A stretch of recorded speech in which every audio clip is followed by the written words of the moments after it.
স্বরাষ্ট্র উপদেষ্টা lieutenant general অবসরপ্রাপ্ত জাহাঙ্গীর আলম চৌধুরী জানিয়েছেন, মাঠ পর্যায়ের পুলিশের কাছে রাইফেলের মতো অস্ত্র থাকলেও ভারী মরণাস্ত্র থাকবে না। শনিবার সকাল 11টায় রাজধানীর আর্মড পুলিশ ব্যাটালিয়নের সদর দপ্তর পরিদর্শন করেন স্বরাষ্ট্র উপদেষ্টা। এরপর র্যাব 1 কার্যালয় পরিদর্শনে যাওয়ার আগে সাংবাদিকদের এসব কথা জানান তিনি।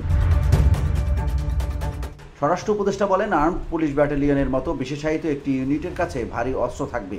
এপিবিএন, থানা পুলিশ সহ আইন শৃঙ্খলা বাহিনীর সার্বিক উন্নয়নেও কাজ করছে সরকার। তিনি বলেন, এপিবিএনের এখন একটা বড় সমস্যা গাড়ি, তাদের জন্য 200 গাড়ি আনা হচ্ছে।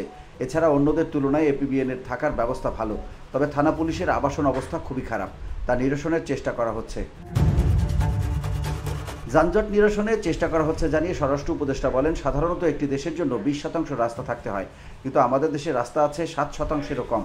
আবার গাড়ির সংখ্যাও দিন দিন বাড়ছে, এজন্য যানজটের সমস্যা থাকবে, আমরা তা নিরসনের জন্য কাজ করছি। VOD Bangla news desk.